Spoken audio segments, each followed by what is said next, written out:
streaming the games. Hello, we're live. Yay! Hey, hi everybody. Oh my goodness. We'll Yeah, wave hi, hello, hey. hey. Awesome. I guess welcome Yeah, to the welcome. ACAC kickoff. Oh my goodness. Yeah, welcome everyone. So here with us is Jim Knight from the Alberta Colleges Athletic Conference, as well as myself and Brad. So we'll do some quick introductions as we kick this off. So my name is Victor Lee. I'm one of the co-founders for the Alberta Esports Association up here in Edmonton. And this is my co-founder and partner, Brad. Brad, you can introduce yourself. Yeah, I'm Brad. I'm also one of the co-founders of the Alberta Esports Association.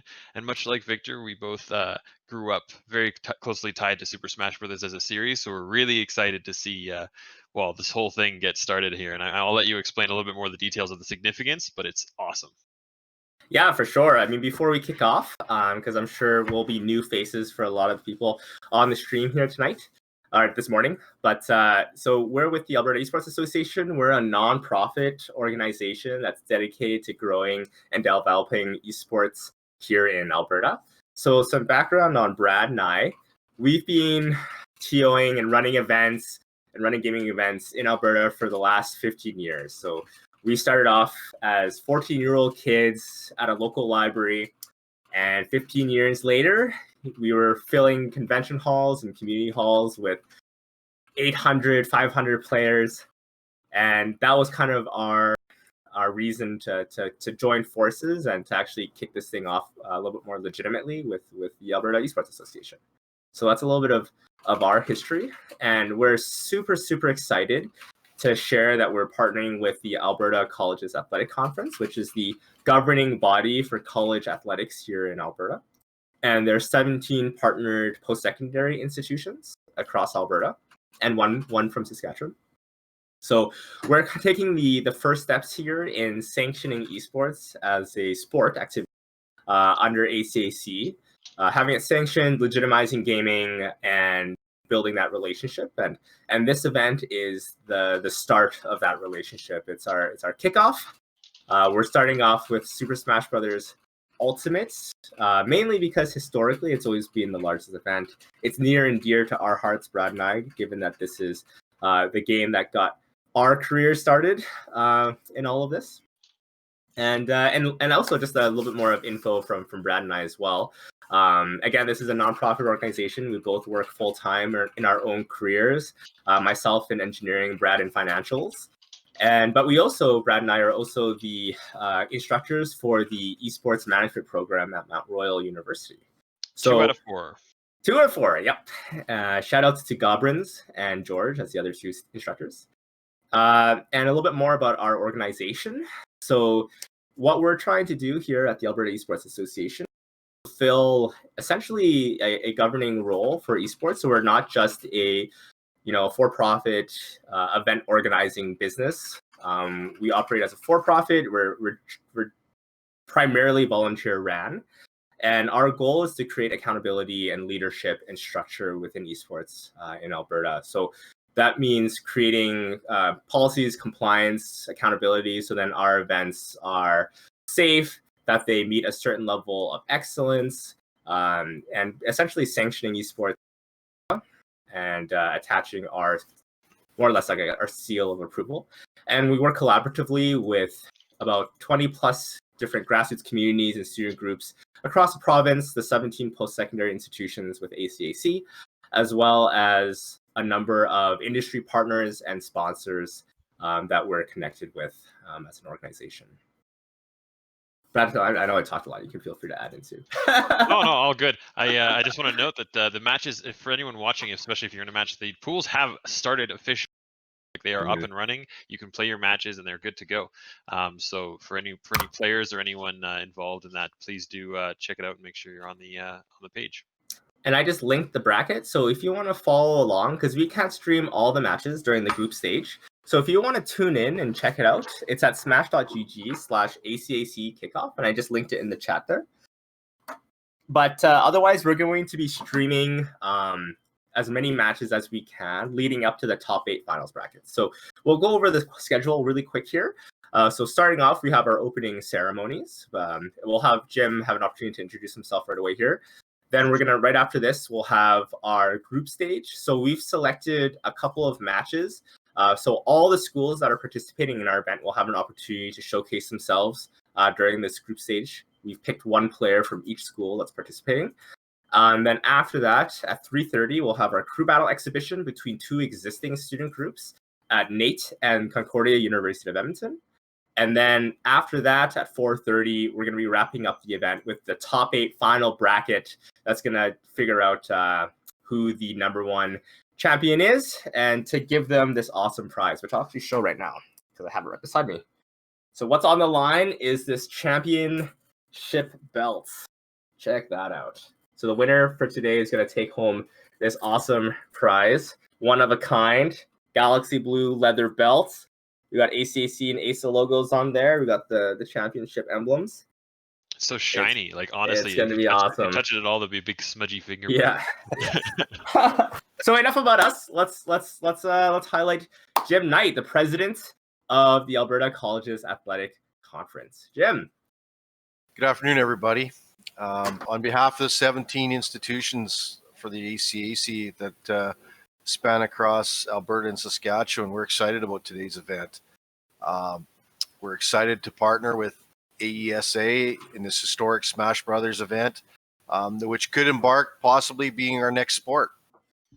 There has been some conversations with schools in regards to what is the next sport, and esport is kind of the non-traditional method of, instead of adding rugby or more hockey programs or badminton or whatever, esports is fast and it's growing. We have students that are currently engaged in our institutions that we don't even know about. That it's kind of surprising when you look at the list of competitors for today's event, that not everybody here is a regular student athlete per se. It's you guys are outside the box as student athletes now. Mm-hmm. It's this historic moment for sure. Yeah, and we're excited for this. We just finished seeing the CCAA, which is our governing body above us, run a FIFA soccer event for the athletes that were part of our schools. So that was a huge success. We're going to take the stats, the surveys that you're going to complete, and any info that we can gather from this. And when we meet as a conference council with the athletic directors in December, we'll have some conversations about when and where esports go next. To get things going on the esports side, we need 4 institutions that will back and say, "Hey, I'm in. I'm ready to move forward with esports." And I think talking with a few athletic directors, it's getting closer and closer to that stage. That's right. One of the things, whether it's esports is going to be in the club system, like some of you already have, I think at Concordia and NAIT and a few other schools, or it becomes a varsity program actually inside the athletic department. There's more and more drive for this. I do know that there is a couple institutions, and I know Keanu is one of them, where I work as the athletics manager. We actually have a proposal into advanced education right now for the business esports business program. So to add, that's some insider information right there. Hey, Jim, for the fans. So so then that's being looked at, right? So now you're building programming inside it. So each school's looking at esports differently, and probably for the most part, I'm going to be honest, esports probably scares a lot of the traditional athletic directors because it's something totally different, right? It's not like you go to a volleyball game or a basketball game or a soccer game. This is different. So I'm excited to see what happens today. I'm excited and thank everybody for your involvement, your engagement in today, and whoever wins, whoever the lucky person is to win the championship belt, you're making history today. Yeah, they will be the very first collegiate esports champion. It is a historic moment, so I actually can't wait. And yeah, for real, like the chat is going crazy over you, Jim. We all love you. Thank you so much for taking this initiative. It's a pretty huge step from a traditional sports governing body to be kind of an early adopter of esports and to see the trends and to want to jump at it at a grassroots level. That's just something I wanted to add as well. With ACAC, for those who don't know, they're the governing body. They're also a nonprofit as well, and they share a lot of our core values and goals with regards to esports. So the way that they really want to build this out is very similar to how we want to build this out. We want to support grassroots community building, capacity development for the existing students across all of the schools, provide them resources and opportunities to run events, to develop their communities, to build their communities, as well as to create pathways for players. So one thing that really is lacking within the esports space is, there's plenty of huge tournaments that happen with a lot of prizings, but there isn't any level of leadership or sustainability or pathways to kind of take that next step. So as an example, a lot of the events are volunteer ran. There are no career opportunities for someone who may want to do esports production or esports management or TOing or casting, as well as career pathways and developmental pathways for professional players.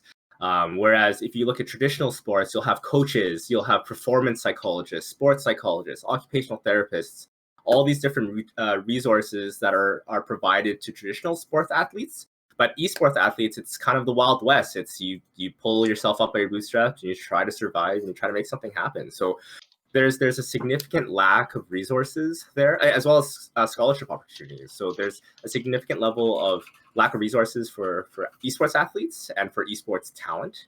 And that's one of the big roles that the Alberta Esports Association is trying to grow. We have a huge team on our end that's developing training workshops to help teach TOs, to create health and wellness initiatives through our partners at MindBuffs, which are sports and counseling psychologists. Our health and wellness executive, who is Kristen Q, a healthcare professional and occupational therapist who specializes in hand health and mental health and ergonomics. So we're bringing so many resources here to really build up esports at a grassroots level. Everyone, when they think of esports, they think of billion-dollar industry, filling up stadiums.